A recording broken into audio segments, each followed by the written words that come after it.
ఇప్పుడు నువ్వు పిలుస్తున్నావు అంటే మొత్తం తిరిగేసి చదవాల్సి వస్తుంది సార్ అని. సో ఇది డిఫరెన్స్. మీరు మాట్లాడుతుంది చూస్తే అర్థమవుతుంది. ప్రతి ప్రశ్నకి కనీసం 10 నిమిషాలు మాట్లాడుతున్నారు. నాకు టైం 1 అవరే ఉంది.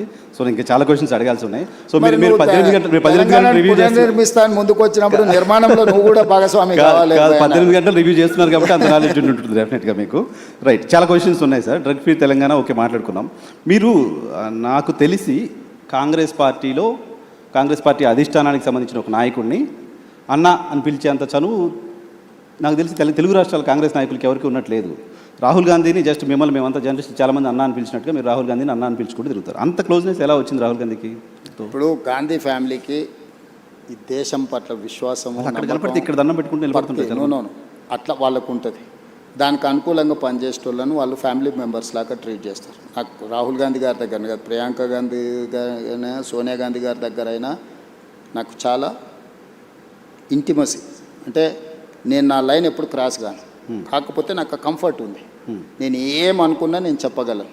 వాళ్ళకి ఏమనిపించినా వాళ్ళు నాకు మీకు కంఫర్ట్ ఇస్తారు. నేను ఫోన్ లేదు నీకు చూపిస్తే ఇప్పుడు ఒక టెక్స్ట్ పెట్టండి, ఇక్కడ లోకల్గా ఏదో కేసు అయిందంటే Revanth why don't you see that case అని. అంటే తెలంగాణలో జరిగే చిన్న సంఘటన కూడా రాహుల్ గాంధీ గారు ముఖ్యమంత్రి గారికి అదేదో చూడు అని అడ్వైజ్ చేసేంత మా కమ్యూనికేషన్ ఉంది. సో గాంధీ కుటుంబంలో కాంగ్రెస్ పాలిటిక్స్ గట్టిగా ఒక 1 decade కూడా కాలం మీరు కాంగ్రెస్ పార్టీలో 2017 కదా, 17 ఈ 9 yearsలో ఎలా తెలుసుకోగలిగారు? అది అదే చెప్తున్నాను నర్సింగ్. నేను 2007లో టీడీపీలో జాయిన్ అయినా, 2017లో బయటకు వచ్చాను. నేను ఉన్నది 10 సంవత్సరాలే కదా. ఈ రోజుకైనా చంద్రబాబు నాయుడు గారు ఆయన దగ్గర ఉన్న సొంత నాయకుల కంటే కూడా నన్ను గౌరవిస్తాడా లేదా? వెళ్ళిపోయినాక కూడా ఎందుకు? నార్మల్గా వెళ్ళిపోయిన తర్వాత ఒక పార్టీని వదిలి ఇంకో పార్టీలకు పోయినా, ఒక నాయకుడిని వదిలి ఇంకొక నాయకుడి దగ్గరికి పోయినా వాళ్ళ మధ్యలో సత్సంబంధాలు ఉండగా ఎప్పుడైనా చూసినాం ఈ దేశ రాజకీయాలలో? ఎక్కడైనా కానీ చంద్రబాబు నాయుడు గారికి నేను ఎదురుపడ్డప్పుడు ఆయన కళ్ళల్లో ఏం కనిపిస్తుంది ఒకసారి చూడు. డెఫినెట్గా ప్రేమగా చూస్తారు. నా పట్ల గౌరవం ప్రేమ అనేది ఉంది కదా. That is what my conviction. నేను ఒక నాయకుడితో పనిచేస్తే 100% ఆ నాయకుడితో నిలబడతా. నేను పార్టీని వదిలే రోజు కూడా ఇక్కడ చెప్పలే, విజయవాడకు పోయి చంద్రబాబు నాయుడు గారిని కలిసి సార్ నాకున్న పరిస్థితి ఇది, మీ వల్ల నాకు పార్టీ వల్ల అన్ని రకాల ఉపయోగము ప్రయోజనం జరిగింది, కానీ నేను అనుకుంటున్న పర్పస్ కానీ ప్రజలు కోరుకుంటున్న లక్ష్యం కానీ ఇక్కడ ఉంటే కుదరదు, కాబట్టి నేను ప్రత్యామ్నాయంగా నేను వెళ్తున్నా అని చెప్పి నేను అక్కడి నుంచి వచ్చిన. నేను ఎప్పుడు కూడా నా రిలేషన్ని నేను స్ట్రెయిన్ చేసుకోలేదు. నా లీడర్కి నేను అబద్ధం చెప్పలే. ఓకే, ఏది ఉన్నది ఉన్నట్టు మాట్లాడమే నా స్ట్రెంగ్త్. కాదు సార్, రాహుల్ గాంధీ గారికి మీరు గోల్ పెట్టుకున్నారు. నాతో 2006-7 ప్రాంతంలో నేను ముఖ్యమంత్రి అవుతా అని చెప్పారు. నాతో పాటు చాలామంది జర్నలిస్ట్ ఫ్రెండ్స్ చెప్పారు. కొంతమందిని మా వాళ్ళని మంత్రులను కూడా చేస్తామని చెప్పారు. మంత్రులను చేయలేదు కానీ చాలామంది మా జర్నలిస్ట్ ఫ్రెండ్స్కి అవకాశాలు కల్పించారు. Thank you. సో మీరు రాహుల్ గాంధీ గారికి చెప్పొచ్చు కదా, ఆయన కూడా గోల్ పెట్టుకొని నేను ప్రధానమంత్రి కావాలని గోల్ ఉందా అసలు ఆయనకి? ఆ గోల్ పెట్టుకున్నారు, దానికోసం పనిచేస్తున్నారు. రాహుల్ గాంధీ గారికి చాలాసార్లు చెప్తున్నా, కాంగ్రెస్ని అధికారంలోకి తేవాలనే గోల్ ఉంది ఆయనకు, కానీ ఆయన ప్రధానమంత్రి కావాలనే దాని మీద ఆయన కోరిక లేదు. గోల్ ఉంటేనే కదా దానికోసం. నేను చాలాసార్లు మొన్న మా చింతన్ శిబిర్ ఇక్కడనే రాజ్ ఠాకూర్ జిల్లా ప్రెసిడెంట్ ఉన్నాడు కదా, మొన్న మా చింతన్ శిబిర్ జిల్లా అధ్యక్షుల ట్రైనింగ్ జరిగింది ఆంధ్రప్రదేశ్ తెలంగాణ వికారాబాద్లో. నేను లోపల ఏం మాట్లాడినో ఎవరైనా వినుంటారు, నువ్వు అడుగు అంటే నాకు ఆయనకు జరిగిన డిస్కషన్ థాట్ లోపల ఉన్నప్పుడు కదా దానికోసం చెప్పించి ఒప్పించిన. మొదటిసారి రాహుల్ గాంధీ వచ్చేసారి నేను ప్రధానమంత్రి పదవికి పోటీ పడతాను, నేను బాధ్యత తీసుకుంటా అని చెప్పి మొదటిసారి రాహుల్ గాంధీ గారిని అధికారికంగా ఎస్ అని నేనే అనిపించిన. ఓకే, నేను చెప్పిన క్లియర్గా ప్రజలు ఇప్పుడు ఇప్పుడున్న జనరేషన్, నేను ఆయనకు చెప్తా ఆయన నీకు చేస్తాడంటే ఎవరు నమ్మడం లేదు, వినడం లేదు. నువ్వేం చేస్తావో, నీ కమిట్మెంట్ ఏంది, నువ్వేం చేయదలుచుకుంటావు నువ్వు డైరెక్ట్గా చెప్పమంటారు. ఇప్పుడున్న పాలిటిక్స్ను నేను స్విగ్గీతో పోలుస్తాను. ఇప్పుడు జనాలు విత్ ఇన్ మినిట్స్ డెలివరీ కావాలని కోరుకుంటున్నారు. పొద్దున ఆర్డర్ ఇస్తే రాత్రికి వచ్చే దాని మీద లేరు జనాలు, కావాలి కొత్త ఆర్డర్ రెడీగా ఉంటారు. సో స్విగ్గీ పాలిటిక్స్లో ఈరోజు నువ్వు ఎట్లా పర్ఫామ్ చేస్తావు అనే దాని మీదనే ఆధారపడి ఉంటుంది. సో రేపు వచ్చే ఎన్నికల్లో రాహుల్ గాంధీ ప్రధానమంత్రి అభ్యర్థి ఇండియా కూటమి నుంచి. మొదట కాంగ్రెస్ పార్టీ నిర్ణయించుకుంటుంది, ప్రకటిస్తుంది, తర్వాత ఇండియా కూటమిని కన్విన్స్ చేస్తాం. ఇండియా కూటమిలో ఉన్న మిత్రులు నాకు చాలామంది మిత్రులే, వాళ్ళందరితో నేను కూర్చోబెట్టి మాట్లాడి సంవత్సరం ముందే అధికారికంగా రాహుల్ గాంధీ గారు రేపు జరగబోయే ఎన్నికల్లో ప్రధానమంత్రి అభ్యర్థి రాహుల్ గాంధీ గారికి ఓటు వేయండి, ఈ దేశానికి ప్రధానమంత్రి అవుతాడు, రైతుల కోసం ఏం చేస్తాడు, మహిళల కోసం ఏం చేస్తాడు, విద్యార్థుల కోసం ఏం చేస్తాడు, నిరుద్యోగ యువకుల కోసం ఏం చేస్తాడు, పరిశ్రమల కోసం ఏం చేస్తాడు, అదేవిధంగా కాస్ట్ సెన్సెస్ విషయంలో ఏం చేస్తాడు, లేకపోతే ఉన్న అదర్ సోషల్ ఇష్యూస్ మీద ఏం చేస్తాడు, ఒక పాలసీ డాక్యుమెంట్ తీసుకొచ్చి ప్రజల ముందు పెట్టి ప్రజల్ని మ్యాండేట్ కోరుతాం.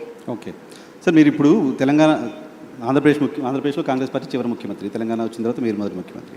కాంగ్రెస్ పార్టీ ముఖ్యమంత్రులకి ఎవరికీ లేని ఒక ప్రివిలేజ్ కనపడుతుంది. మీరు సౌత్ ఇండియాలో కాంగ్రెస్ పార్టీకి సంబంధించిన ఫేస్గా కనపడుతున్నారు. కేరళ ఎలక్షన్లో క్యాంపెయిన్ చేయడం కావచ్చు, తమిళనాడు వెళ్ళి అక్కడ మీటింగ్స్ అటెండ్ చేయడం కావచ్చు.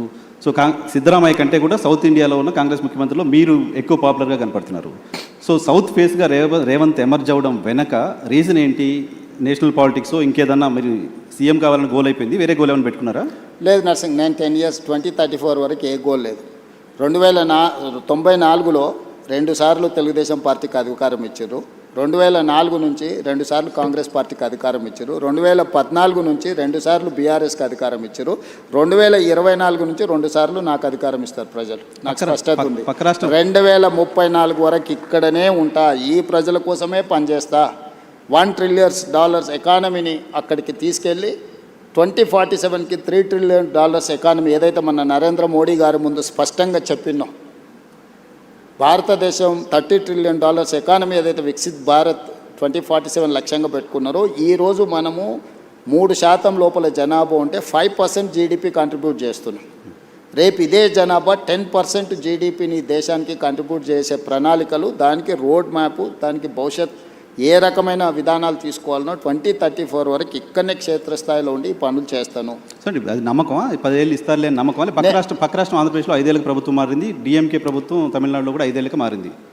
నా జీవితంలో నేను జడ్పీటీసీ అవుతా అనుకున్నప్పుడు జడ్పీటీసీ అయినా, నేను ఎమ్మెల్సీ అవుతా అనుకున్నప్పుడు ఎమ్మెల్సీ అయినా, ఎమ్మెల్యే కావాలనుకున్నప్పుడు ఎమ్మెల్యే అయినా, 2014లో ఎంపీ అవుతా అని చాలా ప్రయత్నం చేసింది, నీకు కూడా తెలుసు కదా. కాకపోతే 19లో అయినా అదే మల్కాజ్గిరి నుంచి, 14లో కూడా మల్కాజ్గిరి నుంచి అవుతా అని చెప్పింది, తెలుసు కదా.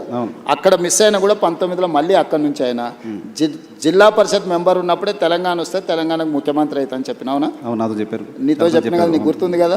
ఆ రోజు రాజశేఖర రెడ్డి గారు, చంద్రబాబు నాయుడు గారు నాయకత్వం ముందు తెలంగాణ ఎక్కడి నుంచి వస్తుందా, పిచ్చి బ్రహ్మలని మాట్లాడిన వాళ్ళు కూడా ఉండరు కదా. వచ్చింది కదా, వచ్చిన తెలంగాణకు ముఖ్యమంత్రి అయినా కదా. ఈ రోజు కూడా నేను చెప్తున్నా 34 వరకు నేనే ఉంటా.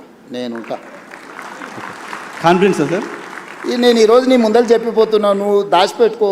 34 తర్వాత నేను జాతీయ రాజకీయాల వైపు పోయినప్పుడు ఆ రోజు వచ్చి నువ్వు అడుగు. నువ్వు ఆ రోజు చెప్పి 34 వరకు ఇక్కడ 34 వరకు స్టేట్ పాలిటిక్స్. 34లో గెలిస్తే కూడా రేవంత్ రెడ్డి సీఎంగా ఉండరు, వెళ్ళిపోతారు. 34 తర్వాత మొత్తం 100% సీట్లు గెలిపించి కాంగ్రెస్కి అధికారం ఇచ్చినా కూడా నేను ముఖ్యమంత్రి పదవి తీసుకోను.